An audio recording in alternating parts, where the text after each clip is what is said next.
بسم اللہ الرحمن الرحیم. بچوں کی تربیت کی 5 بنیادیں. دوسری چیز ہے رول ماڈلز. جب تک انسان کے سامنے کوئی رول ماڈل نہیں ہوتا نا، وہ اپنی منزل کا تعین ٹھیک طرح سے نہیں کر سکتا. وہ اپنے آپ کو یہ ڈیفائن نہیں کر سکتے اسے کیسا ہونا ہے یا اسے کیسا بننا چاہیے، یا جو تصور اس کے ذہن میں ہے اس کی کوئی کامل تصویر بھی ہے یا نہیں ہے. تو امپورٹنٹ یہ ہے کہ اس کے رول ماڈلز تبدیل کر دیں. ہمارا المیہ یہ اس وقت یہ ہے سوسائٹی پوری کا، اور بالخصوص ہم اگر پاکستان کی بات کریں یا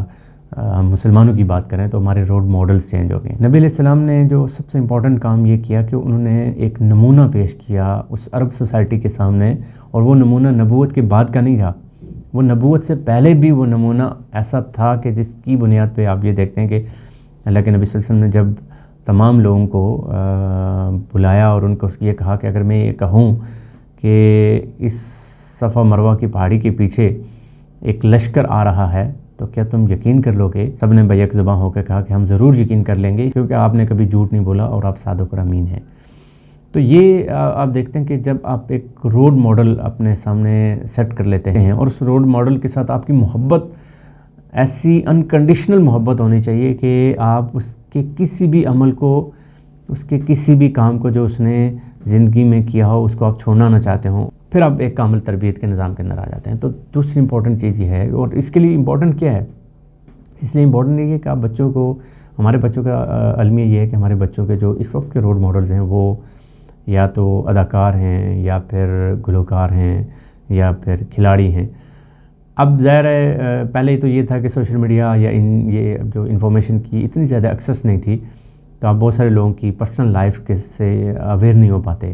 کہ اس کی پرسنل لائف کیسی ہے. لیکن اب کیونکہ ہر چیز وائرل ہوتی ہے اور سوشل میڈیا کے آنے کے نتیجے میں، اور بالخصوص یہ جو ریسنٹ ٹک ٹاک اور ریلز اور اس طرح کی چیزیں آنے کے نتیجے میں، تو یہ زیادہ پہلے سے بڑھ گیا ہے کہ ہر انسان کی زندگی، جو خاص کر کے جو سٹارز ہیں یا جو سیلیبریٹیز ہیں، ان کی زندگیاں بالکل اوپن ہو گئی ہیں، اور ان کی زندگی کیسی ہیں وہ آپ سارے بہتر جانتے ہیں. جب کسی ایک نوجوان کو یا کسی بچے کو اپنی کسی ایسی رول ماڈل شخصیت کے بارے میں ایسی چیزوں کا پتہ چلتا ہے تو کیونکہ اب اس سے وہ محبت کر رہا ہے، تو اس کا ہر عمل اس کے لیے ایک رائے عمل بن جاتا ہے، اس کے لیے ایک مثال بن جاتا ہے، اور اس کو وہ لیگل قرار دینے لگ جاتا ہے کہ ہاں وہ ایسا کر رہا ہے تو ایسا بھی ہو سکتا ہے یا یہ بھی ہو سکتا ہے. تو اس کے نتیجے میں آپ دیکھتے ہیں کہ سوسائٹی کے اندر بگاڑ مزید بڑھ رہا ہے. اور اس کو آپ کیسے کم کر سکتے ہیں، یا اس رول ماڈل کو آپ بچوں کے ذہنوں سے کیسے نکال سکتے ہیں؟ اس کے لیے بہت امپورٹنٹ چیز یہ ہے کہ آپ بچوں کو جو ہمارے رول ماڈلز ہیں، اللہ تعالیٰ نے انسانوں کی رہنمائی کے لیے انبیاء علیہ السلام بھیجے، اور انبیاء علیہ السلام کے بعد جس طرح نبی علیہ السلام نے کہا کہ میرے صحابہ ستاروں کی مانند ہیں، اس میں جس کی چاہو پیروی کر لو، اور پھر اس کے بعد تبع تابعین کا ایک پورا سلسلہ ہے، اور آج بھی نیک اللہ کے نیک بندے آج بھی موجود ہیں. ہم ان کی سٹوریز ان کے ساتھ شیئر کریں، اور اگر ہم یہ سمجھتے ہوں کہ کوئی بندہ ایسا ہے جو ہمارے بچے کی لائف میں کوئی پازیٹیو امپیکٹ ڈال سکتا ہے، تو اس کے ساتھ اس کو ملاقات کروائیں، اس کی انٹریکشن کروائیں، ان کی ویڈیوز لیسنز اگر موجود ہیں تو وہ سنوائیں، یا ان کی کوئی سٹوری بکس ہیں تو وہ ان کو آپ دیں پڑھنے کے لیے، یا ان کو سٹوریز سنائیں. اس کے اندر میں یہ ہوگا کہ بچہ اگر کسی شخصیت کو اپنا رول ماڈل بنا لیتا ہے، اور بیسٹ تو یہ ہے کہ وہ نبی علیہ السلام کو اپنا رول ماڈل بنائے، اور اس کے بعد صحابہ کرام کو اپنا رول ماڈل بنائے. جب وہ اپنا رول ماڈل چینج کر لے گا تو اس کی زندگی بھی اسی دھیرے دھیرے اس طرف چینج ہونے لگ جائے گی. آہستہ آہستہ وہ اس ٹریک پہ چڑھنا شروع ہو جائے گا جس شخصیت کے ساتھ وہ محبت کرنے لگ گیا ہے، اور جس شخصیت کو وہ اپنا رول ماڈل ماننے لگ گیا ہے.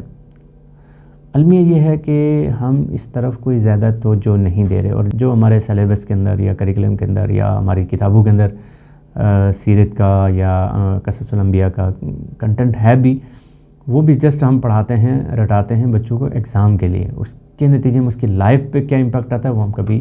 نہ تو میئر کرتے ہیں، نہ ہمارا وہ گول اور آبجیکٹیو ہوتا ہے. تو امپورٹنٹ یہ ہے کہ بچوں کی شخصیات کو ان رول ماڈلز کے ساتھ الائن کیا جائے، اور ان کی زندگیوں کے مختلف گوشوں سے بچوں کو اویئر کیا جائے،